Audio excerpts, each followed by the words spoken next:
where they slot into special receptors.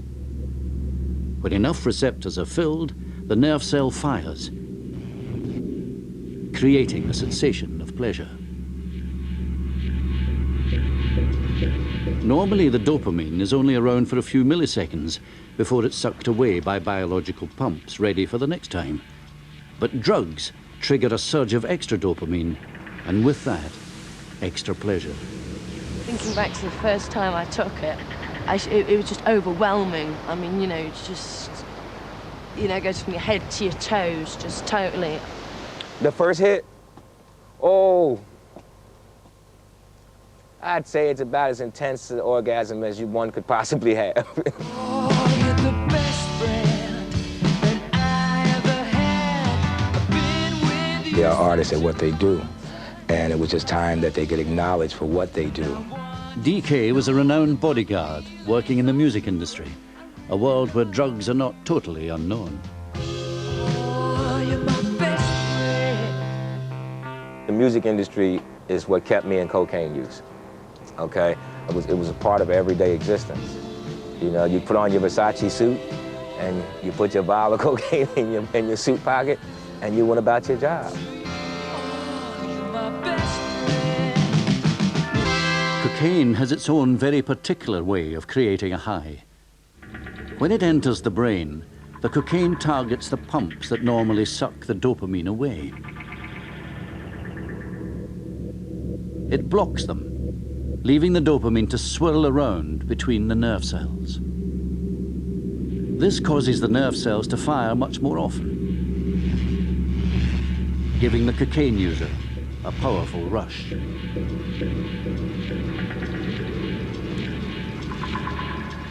Heroin, nicotine, and alcohol act on the reward center in a less direct way, but the end result's the same. The brain is flooded with extra dopamine. You get that rush, which is what it's all about to begin with. You know, you get the rush, and you go forwards, and they call it gouching out, you know, like that. And you feel contented in your mind, like, you know, sort of happy and warm, I suppose. If you wake up in the middle of the night to go to the bathroom or for any reason, you can always take time to have a cigarette, because there's nothing better than seeing that little glow of red cherry at the end of that, and it's just you and the cigarette all alone in the middle of the night, and the rest of the world be damned.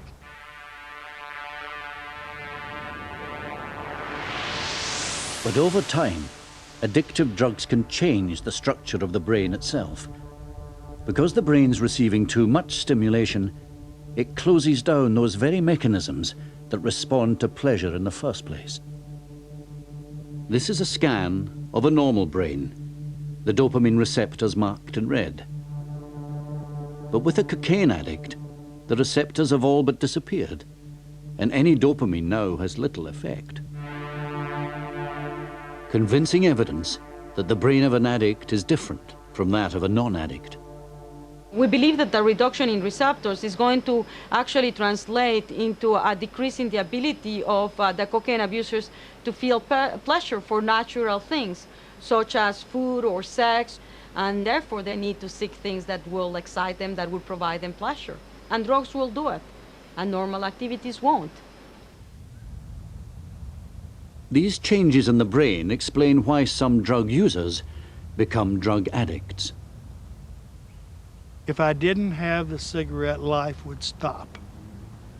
It really got incredibly bad because at the place I was working went smoke-free, and I couldn't concentrate on meetings, because the meeting, if it ran over 15, 20 minutes, then I would be thinking, when will it break? When will it break? When can I get out of here? How can I get a cigarette? If you were engaged in sexual activities, you would stop foreplay if it went beyond 20 minutes. Because it's time for a cigarette. One must have their priorities, you know. Nora Volkov was curious to see if smoking cigarettes also disrupts brain function. This is the brain scan of a non-smoker. The red shows the presence of an enzyme important in the regulation of dopamine. Now, the brain of a woman who smokes 20 cigarettes a day. The enzyme has all but disappeared, radically altering the brain. We were very surprised. This is a very dramatic effect, and it's observed on every single cigarette smoker that we've studied. And in some cases, the reductions are so dramatic that there's almost no enzyme left in the brain.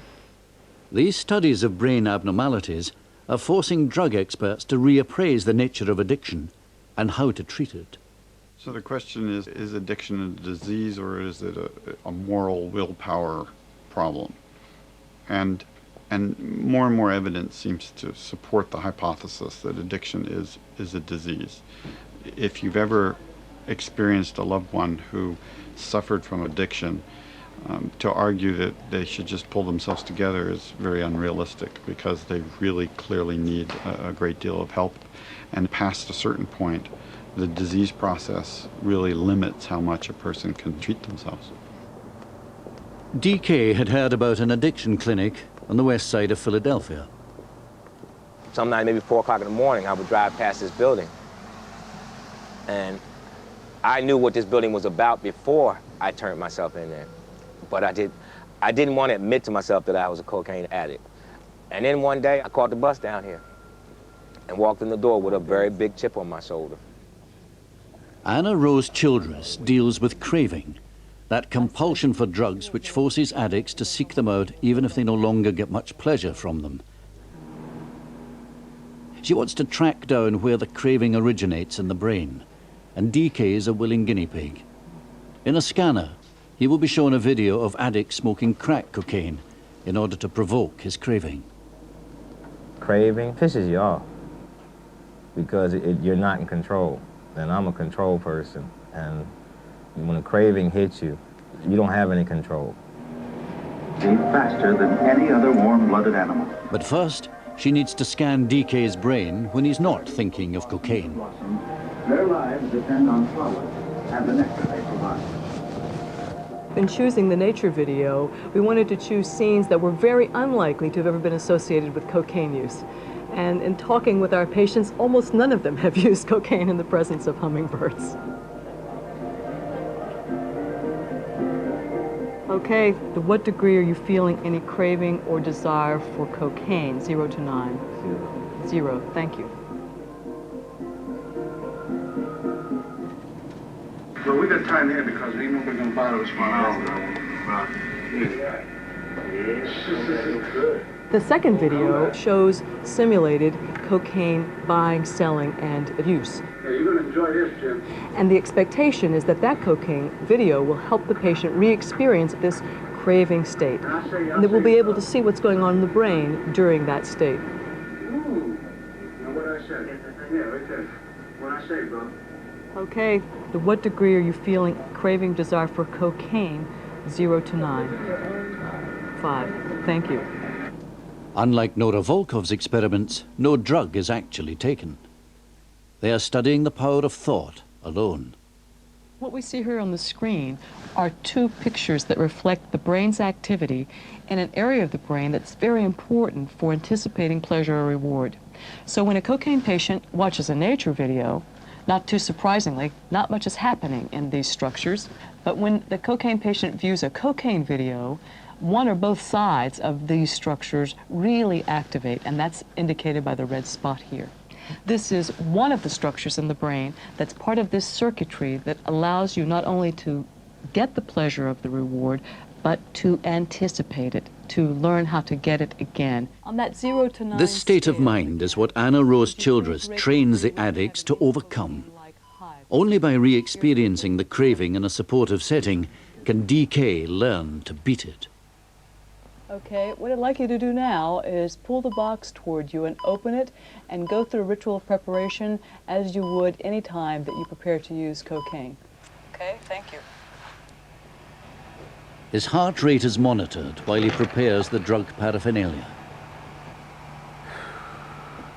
Just a few months ago, DK was smoking cocaine for real, and the temptation is still there.